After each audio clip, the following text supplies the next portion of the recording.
Hello everyone, welcome back to my channel. Today we are going to be talking about what I plan to sew in the next 2.5 weeks. So I have my fabrics here and I have a ton of delusion.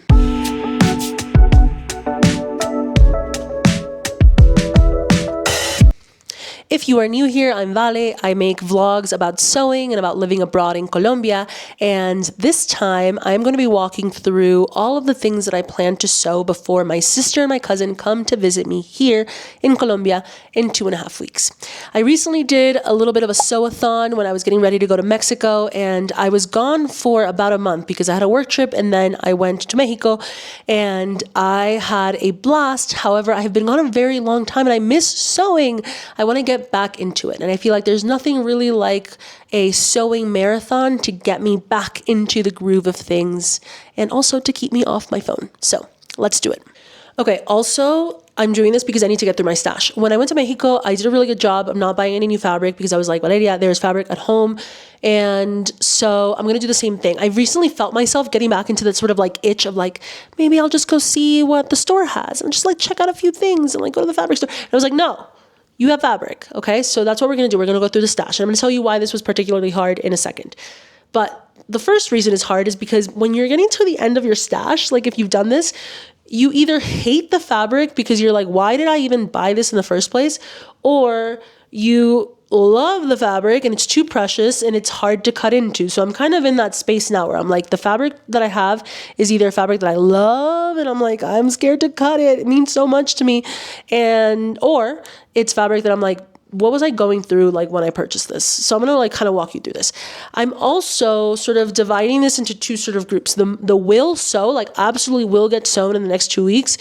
And the like, we'll see if I get to it. Okay, so 2.5 weeks doesn't sound like a lot of time, but I do have a little bit of a holiday coming up because it's the 4th of July weekend and we have like 4 days off.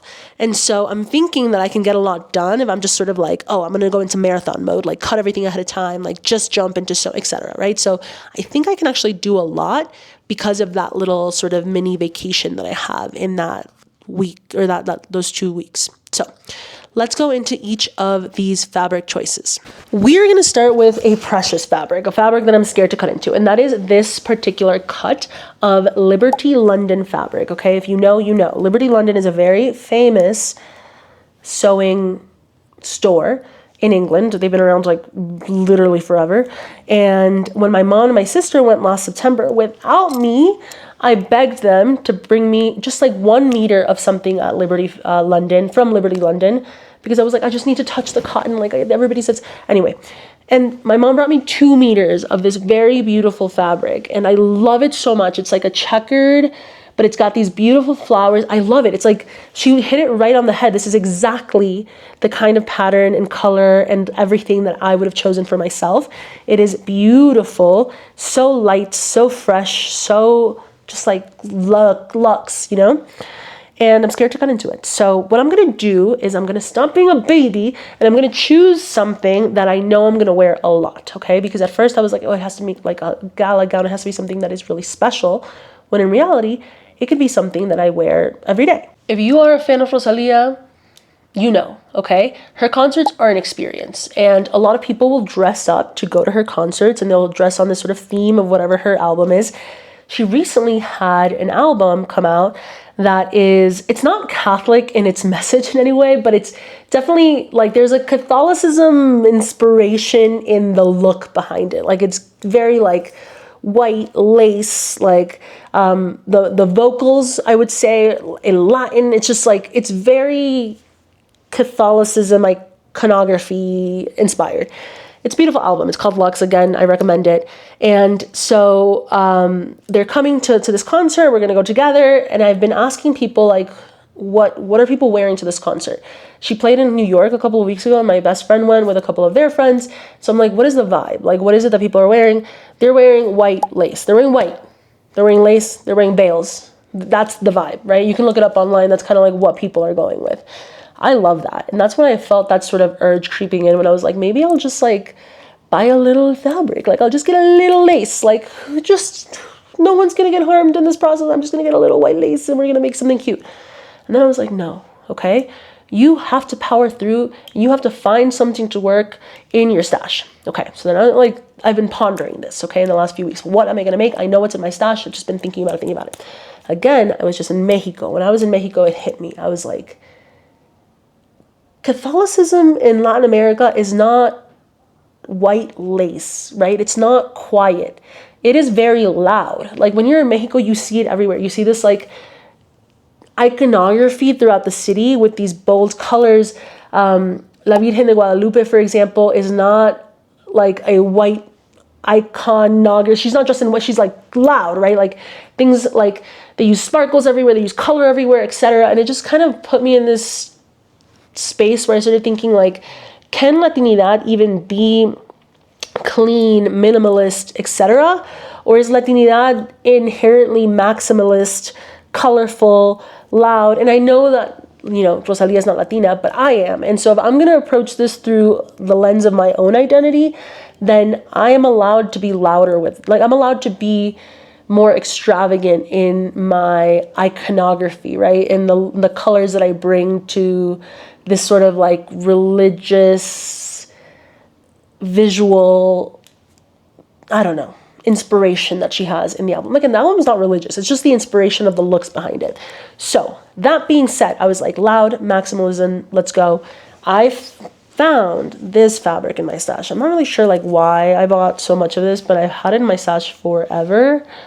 You see, it's kind of like a lace. So wouldn't that be like the cutest little veil? Like, right? And so I'm like, yeah, this is giving what I wanted to give. It's almost like a little more Dolce, if that makes sense. Like if you know, like the Dolce & Gabbana kind of like Pope collections. I don't know if that makes sense. If you've seen Dolce & Gabbana, it would kind of click. Also, if you're Catholic, it probably clicks already. But anyways, I'm like culturally Catholic. Anyway, so I'm thinking like that would be like a really cute like veil. But, you know, a veil does not an outfit make. And so I have two options for what I want to make with this particular fabric. The first is to make sort of like a corset set. I recently did something like this in my like last video. I made a garden stay corset with a mini skirt. And I used very little fabric for it because I only had very little fabric. And it came out so cute. I made it in velvet. That pattern was wonderful because I messed it up in like every way imaginable and it still came out super cute. So my first idea is maybe making a corset sort of like in a black. I have like black lining fabric and I could put this on top. So make a corset and I could do the same thing for a skirt. I'll put like the version that I created so you can see it. And then I could use the rest of the fabric to make a veil. It would be very much loud because it would be all in this fabric, but it would be one set. And I think that that could be really cool. So that's my first idea. I'm thinking that could work, but what if it's too loud? Like, does that feel like it's too much? If so, my other idea is to use this pattern by K.S. Garner, which is like an organza dress pattern. And it's like a really oversized organza kind of look, which I can make with this very easily. It's kind of this type of feel of fabric. And in that, I could make this really big thing, and then underneath I could wear a bralette with tights or something. So it's kind of see-through, so you could still underneath see like a little skin with a bralette and like the tights, but the outfit would really be this big organza dress. So those are my two options, and I'm very open to your opinions. So please let me know if you think I should go with one or the other, or if you just have like a completely secret third exciting option that I should consider, because no matter what, this is the fabric, but I don't know what I'm going to make with it. And so I'm going to definitely make this. This isn't the must make, but I'm going to wait till the end. I'm going to wait till I'm done with my other projects to make this, so I have some time to kind of sit with it a little bit longer, but at least I've decided on the fabric and we are going to Rosalía. Okay, the last one on my must sew list is this brown corduroy. This is definitely giving Shrek. Ooh, in celebration of Shrek 5, I will be making something with this fabric. This is in the pile of fabrics of, I don't know why I bought this, but I have it. So I'm going to be making a Juno dress with this. I've actually been sitting on the Juno dress pattern for a really long time. I bought it a while ago and I've never made it because it involves a zipper. And one of my deepest, darkest secrets is that I've never put in a zipper. I've sewn so much and I've never put in a zipper. Like, that's crazy. I don't know. Like, I've avoided it in my mind, but I'm going to do it. I'm going to conquer it with this dress. The Juno dress is by Tiana Herring, I believe. I'll put it in the description.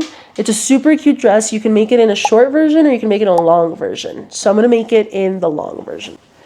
The long version of this dress involves a very long zipper, which I was finally able to acquire and I'm excited to use. I also feel like even though I'm not super excited about the color of this corduroy, it is very versatile, right? Like it's just brown. Like you can dress it up with something else. It looks good with like red lipstick. It's very, I would consider it a neutral. And so I feel like it's a really good practice fabric for me because again, it's also very stiff and it's forgiving, I believe. And so I'm going to consider this a practice because I do want to make another Juno dress later with this other fabric that I'm eyeing, but I can only buy once I've gone through my stash. And so I'm going to use this as like a little toile learning opportunity and still get something out of it that I know I'm going to use because even though this is very Shrek-like, Shrek had maybe a little bit more style than we're giving him credit for. So we're going to do that. Those are the 3 pieces that no matter what I'm making. The next are like potentially could happen and maybe will happen, but I'm definitely open to ideas and opinions on these. So let me know what you think. First up is this blue fabric. I cut this out for my last sewing marathon, but I just never got around to it because I printed out a skirt pattern. And when I looked at the stack of, it was like this big, like the stack of like pattern papers. And I was like, absolutely not. Like, I don't have time for that. And now I'm like, maybe I should go back to it because I already have the pattern. So it's a skirt pattern. I feel like this could be really cute as a skirt. I'm going to fight the urge to make this a matching set because this is very loud. So I think I'll just make the skirt and I could wear it with like a white tank top. I think that that's really cute. Also, people have been raving about this skirt pattern, even though again, like it is a very hefty set of patterns, papers. So that's in the maybe pile. I'm probably going to put it at the bottom of the maybe pile because like I'm not super excited about it, but again, this fabric is washed, it's ready, the pattern is sitting somewhere in my studio. Next up, I have this fabric. I don't know why I bought this. This is definitely in the like category of like, what was I going through when I purchased this? This is like not really me at all. However, I figure I could make a summer dress with this because I'm always in need of a summer dress. I live in hot climate. I split my time between here and Bogota and it's hot here. So a little summer dress never hurt anyone. I have another video where I made a Clara version. I mentioned earlier, I made the Clara dress pattern like this. And in that video, I shortened the sleeves. So I made it short and I made it a mini dress. I think that looks so cute. That dress that I made in that video, I wear every week. Like every single week, that is in my rotation. And so it'd be cute to maybe make another one. This is a cotton poplin, so it's nice and light. The other idea is that I have a dress that I bought online back in my fast fashion days, like 4 years ago, that is like shirred. It's super cute, but it's gone through the ringer because I wear it so much, like the elastic has kind of snapped, etc. And I feel like it's time to clone it and to retire that dress, so to like make the pattern and clone the pattern out of it. So I've been meaning to do that anyway, so I could do that with this fabric. I think that that could also be really cute. So those are my 2 options, but definitely summer dress. Okay, next up, this fabric that I'm very excited about because I bought this a year ago and I love it. It's kind of like an eyelet fabric. You can't really see, here we go. You can kind of see it's got like the eyelets on it. So I've been kind of waiting for the right pattern, and recently I realized, or I saw, as many of you probably did, that there was like this trending Givenchy, how do you even say that, dress from like this influencer, and everybody online was like, oh my god, that's so cute. And then there's a dupe that has come from that whole little viral situation. Okay, so basically there was like this really, trending dress online, and then a pattern maker made a pattern that was like an exact dupe of it, and that's been a little controversial because some people are like, you can't do that, you can't do that. Some people are like, you can't copy the original design. Some other people are like, that's not an original design, that dress has been around forever. I don't really know where I fall in that conversation because the dress is $7,000 and I'm definitely not spending $7,000. And also, I used to have a dress that I bought in like 2019 that was almost exactly the same from ASOS. So I also like don't think it's a super original design. But anyways, I am going to buy the pattern and I am going to use it. And in the pattern, they use this sort of eyelet fabric. I think it's so cute. And so I think that this would be perfect for that because it has a lot of body. It can be really cute. It's kind of off the shoulder here. I'll put pictures. And I just think that it is adorable. I love that cut because again, I used to have this dress. So I like know that that cut looks super cute and super flattering. So my idea is make that dress with this pattern. or with this fabric. And then if I really, really love it, and if I had like a good experience and I go through my stash, I can potentially pick up some nicer sort of silk, you know, embroidered fabric, and I could make the Givenchy dupe. So I'm not really making the Givenchy dupe because I'm using like a cotton eyelet, but if I do like it, I might make it. Did you all see this, by the way? Like this sort of Givenchy dupe like conversation online. How do you feel about it? Like, do you think it's okay to use the pattern that was kind of directly copying off the Givenchy dress, or is it like wrong? Let me know. I'll hold on buying it. This is also in my maybe pile because I don't know. And finally, we have this fabric. Another fabric that I'm like, beautiful, but what was I thinking? This is not a color I would ever really reach for. This is a color that is like very pastel, very blue, and it's not necessarily me at all. And I'm thinking like, why did I buy this color? I think it's because I was like going through like one of those like TikTok know your color phases where it's like, are you a winter? Are you a summer? Are you an autumn? And like, I never got professionally assessed. So I don't know. I think I convinced myself that I was like a deep winter, which I think could be true. But is this even a deep winter color? Like, it is very pastel-y, which I don't think you're supposed to, whatever, right? Because those things are not even real. I don't know. Maybe they are. Are they? However, I bought this and I'll have it, and it's like this silky organza. I do think it's super pretty. It's very much like, looks like kind of like water, but it's not, again, very me. It's maybe a little bit in like, it's a little young for me as an adult. I'm going to give it a shot though. I'm definitely going to be using the KS Gardner pattern that I mentioned earlier, the organza dress. I'm definitely using it for this. That's actually why I bought the pattern in the first place. And I have enough of it. So you have to use a lot of fabric for that pattern, and I have enough of this fabric. So I'm going to give it a shot. I think that there's a chance that I make that pattern, which people love, and I love the dress, right? And I try it on and I'm like, oh my gosh, with a little bralette, with tights, this is beautiful, gorgeous, I love it, and I keep it. There's also a world in which I make it and I'm like, I look like a loofah, like one of those blue loofahs, you know? And it's not for me. And then I will rehome it, okay? I rehome a lot of my clothes that I buy in patterns or fabrics that I'm like, why did I do this? And so it will have a home no matter what. And I figure it's good practice because I really love that pattern. I think it's so cute. However, I think for me, I would prefer it in like a little bit of like a beige or a little bit of like maybe even a black or a burgundy. Not like Cinderella blue, okay? So that's just me, okay? Regardless, this is going to be good practice because I've never sewn with organza. I've never sewn with this fabric before, and it's very slippery. So I'm going to have to practice some stay stitching. I'm going to have to, you know, I'm going to have to do some things to learn how to use this fabric that I think are going to be very, very beneficial for my sewing in general in the long term. But it's going in the maybe pile. So I have a lot of things in the maybe pile, so I'm going to get through at least 2 of those things. It's just more of like I'm leaving it open so that I can go with what the heart desires in the moment. Okay, everybody, those are my sewing plans for the next few weeks. Let me know if anything sounded exciting. Actually, just let me know if you have any opinions, hard opinions, okay? I'm looking for people who are decisive here. If you are an older sister, if you are somebody who makes decisions at work, like just help me make a decision. I can be like the most undecisive person in the world for some reason when it comes to some of these things. If you've been to the Rosalía concert and you have an idea of what people are wearing and maybe you saw some people who were not in white, also let me know. I'm looking to finalize that idea in the next few days, really, after this video comes out. Okay, I'm excited to share all of this sewing with you all. I'm going to be, you know, making videos around like my marathon sewing that weekend, some like little sewing here and there during the week, and I'm going to keep you all updated. So yeah, if you're still here, like and subscribe, and I'll see you next time.